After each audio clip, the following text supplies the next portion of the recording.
میں جانے سے پہلے حجاز کے سیاسی پس منظر کا مختصر جائزہ لیتے ہیں تاکہ ہمیں یہ جاننے میں مدد ملے کہ آل سعود حجاز پر اقتدار قائم کرنے میں کامیاب کیسے ہوئے۔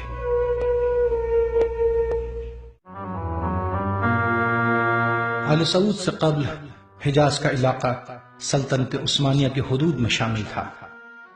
سلطنت عثمانیہ کے دیگر علاقوں میں ایران کے علاوہ مشرق وسطی کے تقریباً تمام علاقے اور شمالی افریقہ وغیرہ شامل تھے۔ 1914 میں سلطنت عثمانیہ کے آخری خلیفہ سلطان عبد الحمید خان کی جانب سے وہاب پاشا کو حجاز کا گورنر اور حجاز کی فوج میں سربراہ مقرر کیا گیا۔ عثمانیہ سلطنت سے دو بدو مقابلہ مسلمانوں کے جذبات بھڑک جانے کے سبب بن سکتا تھا۔ اس خطرے کے پیش نظر برطانوی حکومت نے سلطنت عثمانیہ کے خلاف حجاز کے 2 مسلمان قبیلوں کی امداد حاصل کی۔ ایک تھا آل سعود اور دوسرا شریف حسین کا خاندان۔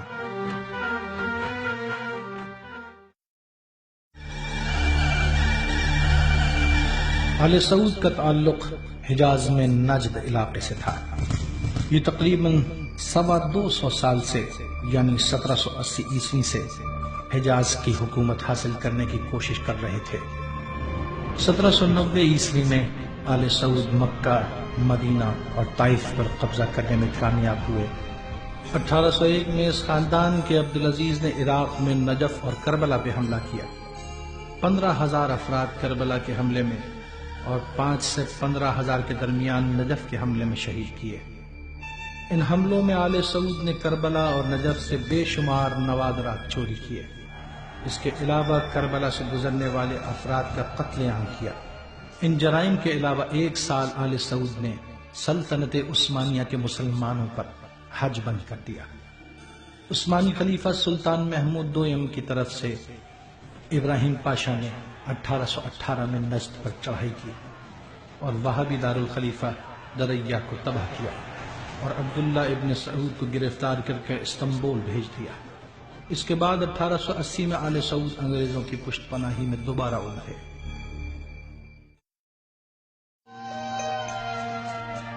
شریف حسین کا خاندان مکہ کا رہائشی تھا اور انگریزوں کے لیے کافی اہمیت کا حامل تھا۔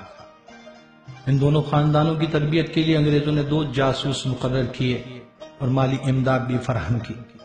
شریف حسین کے خاندان پر برطانوی تاریخ کے مشہور ترین جاسوس T.E. لارنس المعروف لارنس آف عربیہ کو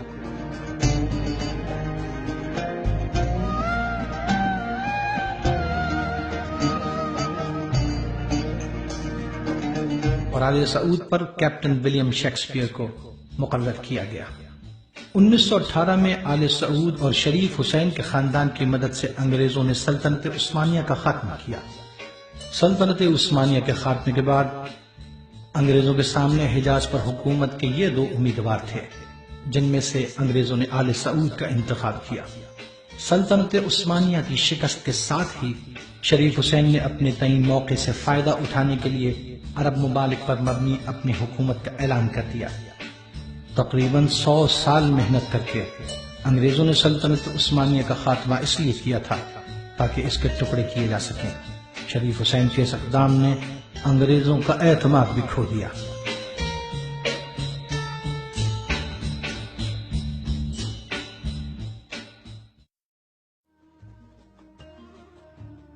اس کے علاوہ آل سعود ایک ایسی فکر کے پیروکار تھے جو کہ اس وقت اپنے علاوہ ہر دوسرے مسلک سے تعلق رکھنے والے افراد کو کافر قرار دیتے تھے۔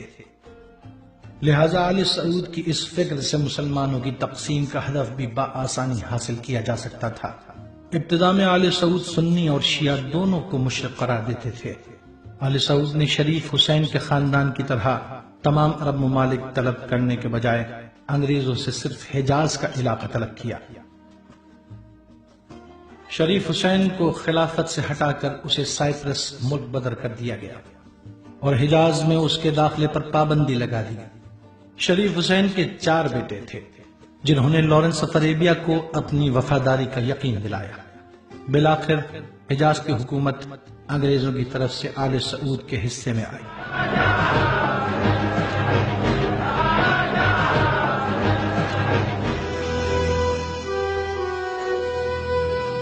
اور شریف حسین کے بیٹوں کو دیگر عرب ممالک عراق، شام اور اردن کی حکومت دی گئی۔ اردن اس وقت ملک نہیں تھا بلکہ ٹرانس جارڈن نامی علاقہ تھا، جسے ایک ملک میں تبدیل کر کے شریف حسین کے بیٹے کو دے دیا گیا۔ عراق اور شام میں حکومت کرنے والے شریف حسین کا خاندان بغاوتوں کے نتیجے میں ختم ہو گیا، جبکہ اس وقت اردن کے حاکم عبداللہ کا تعلق شریف حسین کے خاندان سے ہے اور اسرائیل اور انگریزوں کے لیے آج بھی اپنی خدمات انجام دے رہا ہے۔